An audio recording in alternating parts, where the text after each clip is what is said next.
in a few minutes. But if you look around Postgres, you see that there are a lot of extensions for that try to add something more distributed to avoid this single server with different technology, bidirectional replication, or distribution of the storage, or sharding, splitting the one database into multiple ones, and distributed SQL, which is another architecture based on spanner architecture. There is CockroachDB, YugabyteDB, YDB, I forgot to mention TiDB. There are multiple ones with a different architecture. We will see the detail, but basically it looks like beyond everything that you can do with plain Postgres, there is a need to do something else to distribute it and break this monolith. And then the question is, why do we want to break this monolith? That comes for many reasons. Also there because we are deploying more and more in the cloud. In the cloud, it's quite easy to provision on multiple data centers. On premises, you don't build new data center just because you have something to deploy there. In the cloud, it's just easy. And then you want to use all data centers. If you have 3 availability zones, you want to use all of them, not having 2 in standby just in case of a failure. Also, when you go to the cloud,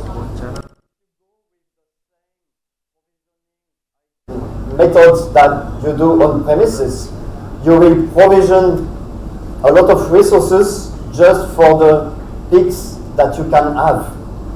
And that, if you do that in the cloud, that will be very expensive. You are cost effective in the cloud only if you have this elasticity where you can add more machine when needed and reduce the resources when you don't need all of them.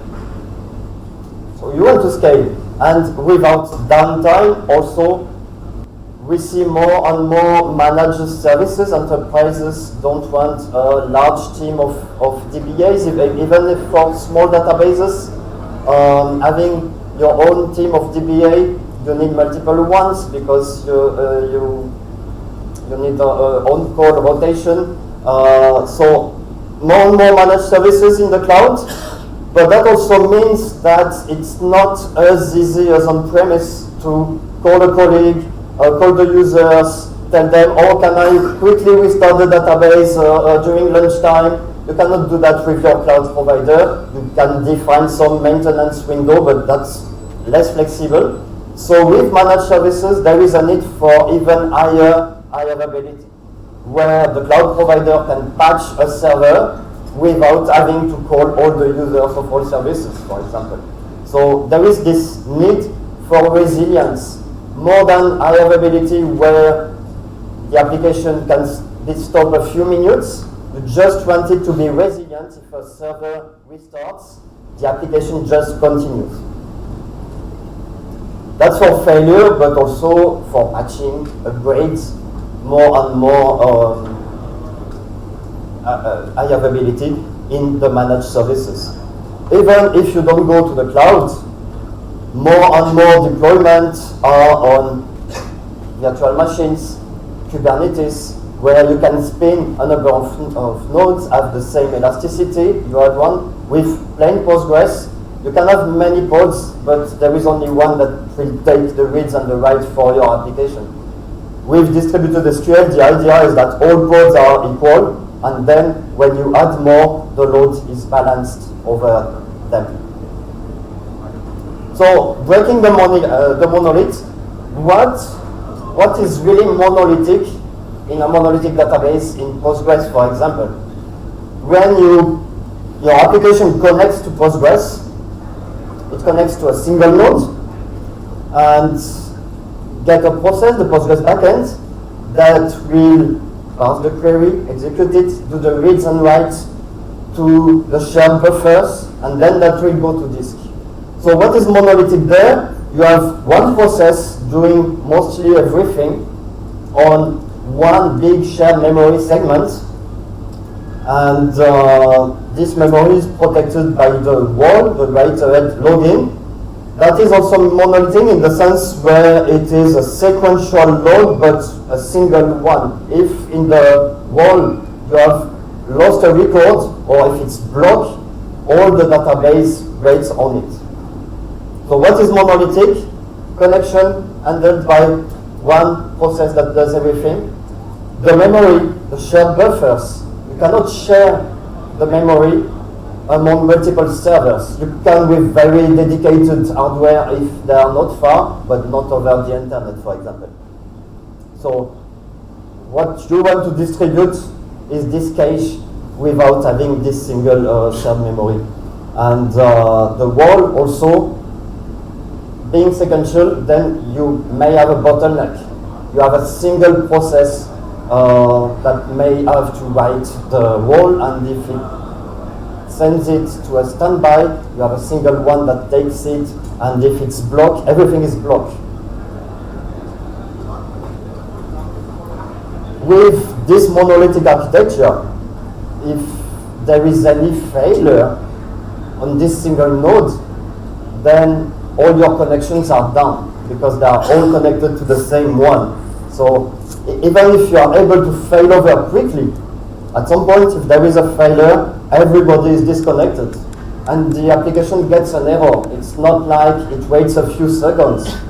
They get an error, they have to reconnect to the standby that is promoted primary and be able to restart their transaction. The failover can be fast in the sense where you can start a standby quite fast, but always take some time. First, because there are some verification. You don't want to start a standby if you are not sure that the primary is still being used by the application. You don't want that split brain. So you need to wait for a timeout. You also don't want to fail over to the standby just because the network was down for 1 second. So you add those seconds, it takes at least a few minutes, and all applications have to reconnect. You can imagine the connection storm on the standby, and the cache is called, so it takes at least several minutes for the application to continue to run. So it's good availability, you can call that high availability, but it's not resilience in the sense where if there is a failure, people feel it. It's short, but people feel it. And also, if the workload increases, it's easy in the cloud to provision a larger instance. But most of the time, this is also a downtime. You have to stop the instance to start a larger one, or start a standby and fail over to it. And at some point, it is downtime if you need more CPU or more memory. So if you distribute, you can scale out rather than scaling up, just adding new nodes, but you don't stop those that are working. You are just adding new nodes to be able to handle higher throughput. And just to give an idea, this is the kind of curve that you find in retail for Black Friday. There are many applications that have peaks in a day in a week or a day in the year. And of course, you want maximum resources for Black Friday, but you don't want to provision all that for the whole year. And then the question on a monolithic database, when do you scale up? Ideally, you scale up there because you know it increases, and there. But if you have to stop the application to scale up, do you really want to scale up when you already have a lot of a large workload on it? So if you want to scale up when there is not a lot of workload, then you will do that 3 months before, and then you pay for expensive resources. So yes, it's easy to scale up Postgres, but it is also always a downtime. So the solutions. To scale horizontally, you need to split at some point the database so that multiple nodes can handle the throughput store part of the data. Sharding, the simple solution is sharding to multiple databases. You can be done from the application. So the application connects to a specific database because of a specific range of customer ID, or because of a tenant ID in a multi-tenancy, or because of the country of the user, but the application has to do that. Today there are also many solutions where there is a coordinator in front of the database between the application and the database that will redirect the connection and the execution of the statements to the right shard. Because you have a short key provided by the application, or because it looks at the primary key and it knows that every rows for this primary key, as well as all index entries, as well as all the child tables that reference it, are on a specific shard, and then it can send the query on this specific shard. For local transactions, that's perfect, because finally you just redirect to a single Postgres that can handle the transaction.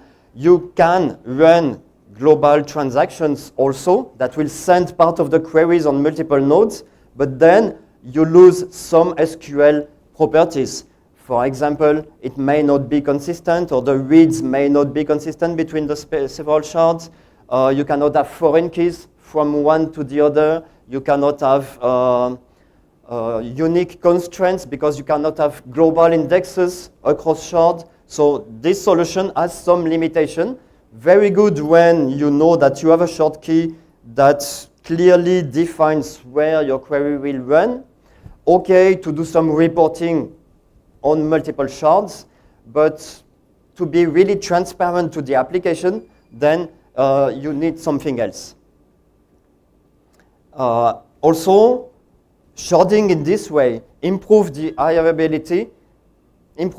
availability, because if one shard is down, the others continue. So you still have a downtime, but only a partial downtime for a part of the application.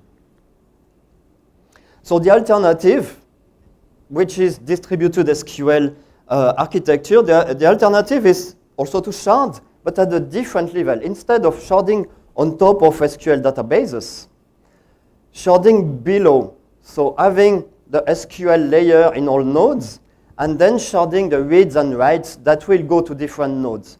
But when you connect to the SQL layer, you have the full SQL features. And then, what is different with Yugabyte that uses Postgres for a part of it? So basically, in Postgres, the application connects to Postgres, and when you have a query, a SQL query to run, it is parsed, reading the SQL text, analyzed, rewrite, because you have views in it. It builds an execution plan, the access path to the data, and then executes it. And then Postgres, when it executes the plan, will use the table access method, index access method, to do the reads and writes to local disks. With Yugabyte, you have multiple nodes. All of them have as the query layer part of Postgres. So you can connect to any node. It will parse your query. It will analyze, rewrite, build an execution plan, execute it, but instead of reading and writing to local disks, those reads and writes will be network operation sent to the same node or to other ones, because the data is sharded at this level. Basically, this layer transforms the complex SQL to more simple reads and writes on key values. A row from a table will be a key value with the key, the primary key, and the colons. An index entry will be a key value with the key in, of the index and the colon. And below, this is a distributed key value that is fully transactional, because you need to handle the transactions and all the ACID properties that come from the SQL layer. So in short, it takes Postgres for the query layer, and it takes the architecture from Spanner architecture to build the storage. So that's the basic architecture, and we will see more where it plugs there, where it is different. Do you have any question for the moment? Do not hesitate to interrupt me. I will just need some water.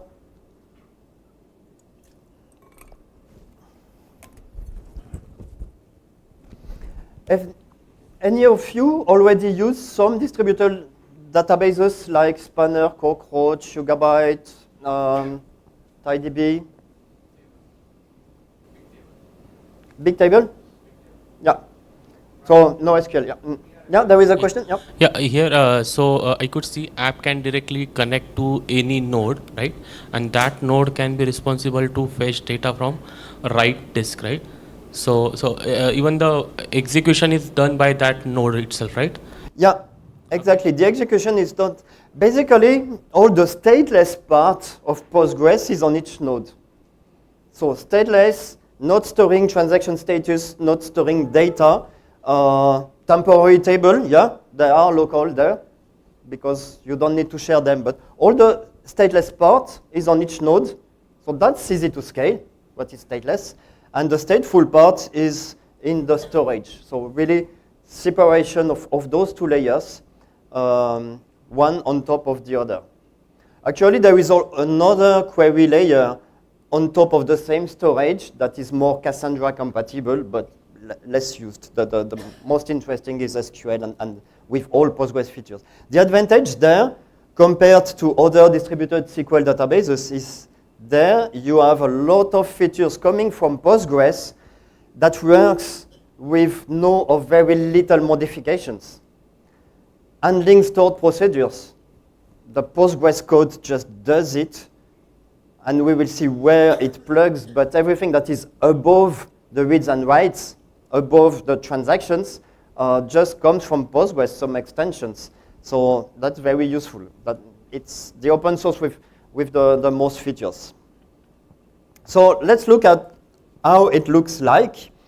If you connect to it with any client, Postgres client, application, tool, whatever, because you connect to a Postgres backend. If you look at the version, you will see that you have the Postgres compatible version, but the mention that it is a fork with a different version. So the project started 5 years ago with Postgres 10, and then they merged with Postgres 11. We are still Postgres 11 compatible. There is work in progress to merge with Postgres 15. Why it takes this time? The goal after is to really follow the versions. For the moment, because there are a lot of features to add, it was freezed. Also, the reason is that we don't want just to be Postgres 15 compatible. We want that the customers running on Postgres 11 can go to Postgres 15 without downtime. Because if you do a database where the main point is high availability and resilience, you don't want people to have to stop to upgrade the database because of the Postgres compatibility. And if you know a bit the Postgres catalog, it's not something easy to do. But yeah, there is work in progress, and the goal is that before the end of the year, it follows Postgres 15, and it is easy to merge with the newest versions. The goal is not to have a compatibility with each version, like Aurora, for example. The goal is to have a compatibility with the latest version, but maybe with some flags to enable or disable the features to be compatible. Because when you upgrade, you may have to change something in the application. So yeah, that's the goal. And following the versions and being rolling upgrade. Not saying that you can run anything during the upgrade. Probably we will block the DDL and allow only the DML. Basically, how it will be done, it will run with the two catalogs. At some point during the rolling upgrade, it will run with the Postgres 11 catalog, the Postgres 15 catalog, replicated internally, and then being able to switch to it.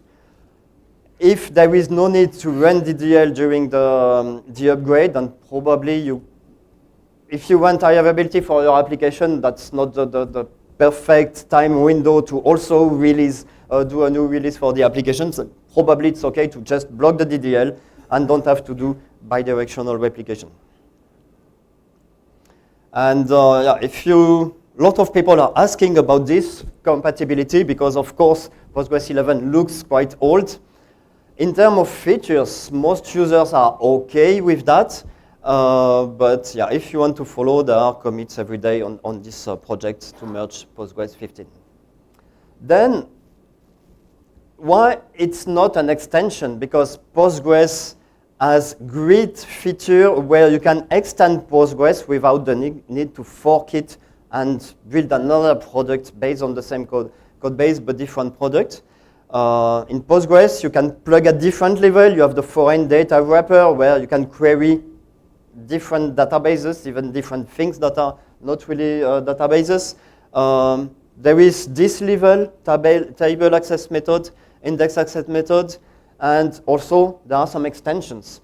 But all those have some limitations. Extension hook, there are only few of them where you can really do something. And for this kind of big architectural change, there are multiple places where the code need to be changed a bit. Also, the table access method, they really, even if they allow to store it differently on disk, they still work with transaction ID, the tuple ID, and you will see that the storage is really different and it's very difficult to match it exactly at those levels. This is just an architecture diagram showing that in the Postgres layer, there are a few changes at different levels. Of course, the query planner must be a bit different. You do not cost the same join between two tables that all come from the same shared buffer. You don't want to do the same when it comes from the network from different nodes. So in the query planner, there are some changes in the executor, of course, also to call the reads and writes. And also in different places, something different from the storage. But when you want to scale Postgres, when you are able to scale the storage, then the next problem is scaling the connections. Even if you can add new node and connect to new node, Postgres is still a single process where you connect. There is no threaded connection. You can put a connection pool in front of it, but not in the database. And currently, we are adding a connection pool within the database. Based on Odyssey, again, forking Odyssey to get the code. Odyssey is a connection pool that is threaded, but put within the database to be really transparent. The goal is that it is transparent. If you use something that cannot be shared between connections, like temporary table, changing parameter, then it will put a stickiness on the connection. But the goal is not to have one endpoint with a pool and limited features and another endpoint with dedicated processes. So again, there are no hooks to put that in the Postgres code, and it's not easy to do that within the Postgres code. So yeah, many reasons. Some things that are changed at different level. From the user point of view, it works like Postgres with some little things that you should know. The tables are sharded, means that depending on the primary key, they will go to one node or another node. This is done on the key, and there are multiple methods to shards. You can shard by range of value, or you can apply a hash function to distribute it. And both are good for different cases. Applying a hash function allows to really distribute well-balanced, but works only for point queries where you have an inequality. If you have a less than value, then you don't want to apply the hash function. How do you do that? Using the same Postgres syntax by adding a keyword hash. So that's an example where if you run pgbench, create pgbench tables, so with the syntax of Postgres, Yugabyte has a default where it hashes on the first column. And you see that if you describe the table, you see two different things. It's not a bit tree, it's a LSM tree.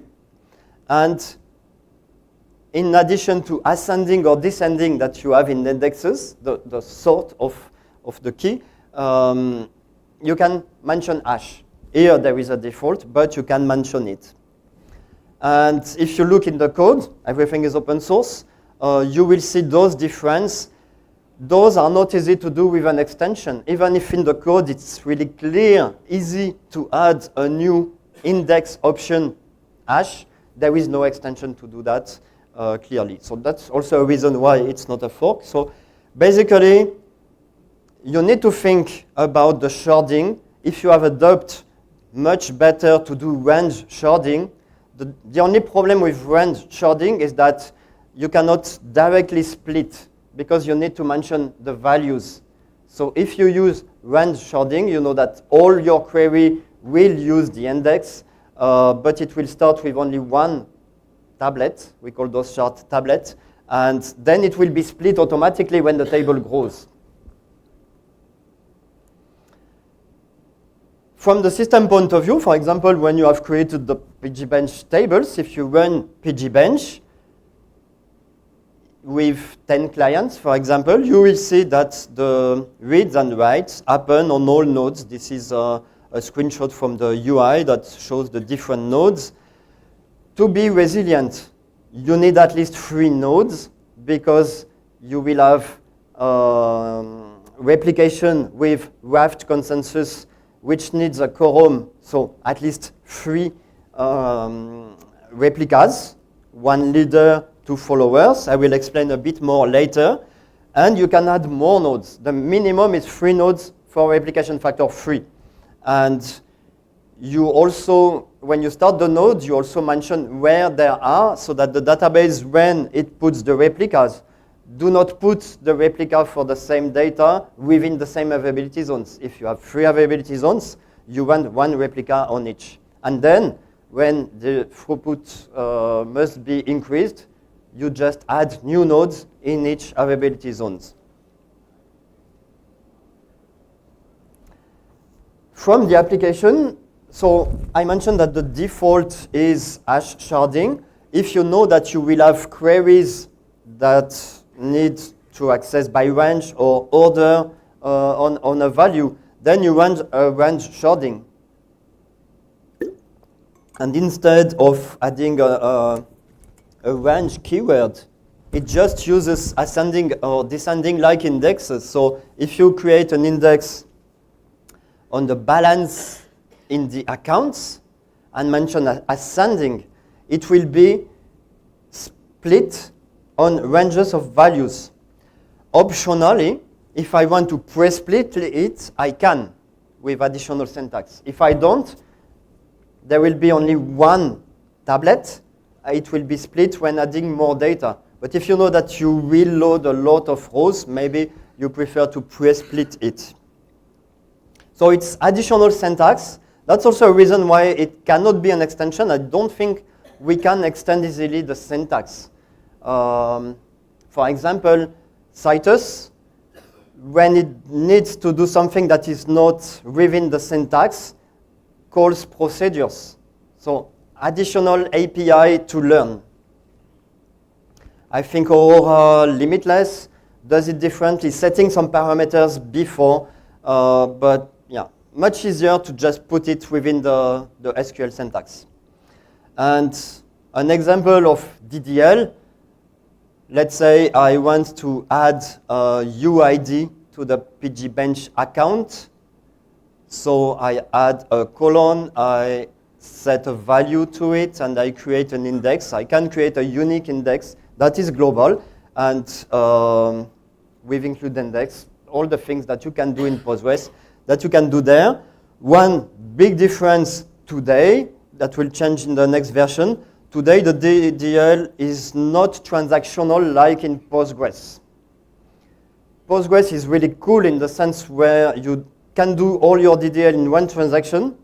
I do not recommend that because DDL acquires exclusive locks. So if you do a lot within one transaction, you block all the application. it's not really online. Always better to do it in different steps. For the moment, Yugabyte does it, to do it without lock, does it in an optimistic way where the DDL that you do that changes the catalog may invalidate the other queries rather than making them wait. But for the application release, you will see a difference. So from a developer point of view, let's say that on this table where I have added an index on balance, I can use this index because either because I have a predicate looking at a range, or just because I want the rows ordered. Typical top-end query, order by, fetch first. You don't want to read, to sequentially scan all the table and order it. Usually, what is bad in Postgres is worse when you distribute it. If you do a sequential scan to order it and just take the top 10 rows in Postgres, you will read too many buffers and mainly also the I/O, and you will use a CPU to sort it. When you distribute, you will do too many network calls because you will have to get all rows to this SQL layer, to the Postgres backend, to filter there. So everything that is not good design in a monolithic database, it's just worse in distributed. So the best practices are nearly the same, it's just that the consequences are higher. So in this case, because I have an index, I can use an index scan without any sort. If I didn't mention ascending and if it was hash sharded, then that would not be possible. So it's important to see that. One thing also, it is an index-only scan. In Postgres, when you have an index-only scan, it may have to go to the table and read the table rows for the visibility. Here you see if fetches 0. You will always see if fetches 0 in Yugabyte because the visibility is also within the index. That's different in the storage. It still shows because it uses the same explain output as Postgres. There are a few additional metrics that can be added with the dist keyword. In Postgres, if you do an explain analyze, always add buffers. You probably want to know the number of buffers. This is the most important metric if you want to understand the real cost of your query. Here, we don't read buffers, but we do distributed reads and writes, and then you want to know the number of read requests. So this query has sent 2 read requests, which means that maybe if it's stored in different nodes, I had 2 remote calls. This adds latency. All the optimizations that are done, it's okay to have latency in a distributed system. You cannot avoid it because on purpose you store in different nodes, but you don't want to pay this latency for each row. You want it to pay it once or once every 1,000 rows. You can also see that there are some reads and writes from the catalog, especially for the planning, because that was the first run. The catalog is stored elsewhere. The catalog must be shared. But you get to the catalog only when something has changed. It is cached on the server. So the most important is to see those read-write requests, and they are batched, and they are also parallelized. The goal, you cannot change the latency. That's the physics, that's the speed of light. The only thing you can do is pay this latency less. Of course, it depends on the deployment. If you deploy on a single region in AWS, the latency between the availability zones is 1 millisecond. So paying 10 times 1 millisecond, that's probably okay.